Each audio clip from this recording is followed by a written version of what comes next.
আসসালামু আলাইকুম। সালাম। কেমন আছেন? আলহামদুলিল্লাহ ভাই ভালো আছি।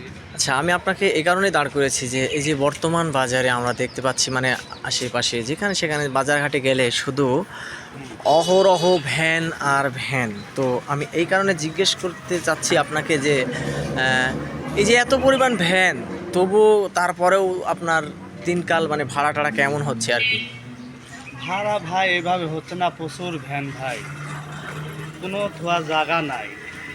তারপরে এভাবে দিন কাটিচ্ছে, খুব কষ্টতেই যাচ্ছে। তারপরে মোটামুটি আল্লাহ তাআলা ভালোভাবে চলছে।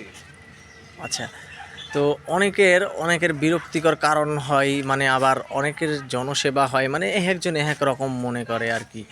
তো এই কারণেই আমি আপনাকে হয়তো এই প্রশ্নটা করলাম যে দিনকাল কেমন যাচ্ছে।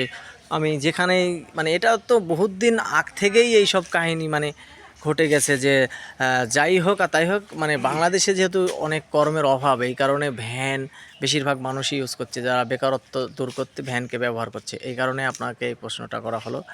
তো পার দিন আপনার ইনকাম তাও কেমন হয় যদি দর্শক একটু বলতেন?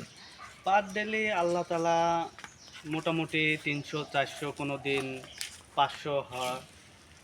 ভাড়া বুঝি আচ্ছা, প্রতিদিন তো এক সমান হয় না। আচ্ছা, অনেক সুন্দর। ধন্যবাদ আপনাকে বিরক্তি ফিল করানোর জন্য। ক্ষমা চাচ্ছি। তো ভালো থাকবেন ভাই, হ্যাঁ? ইনশাল্লাহ। আচ্ছা।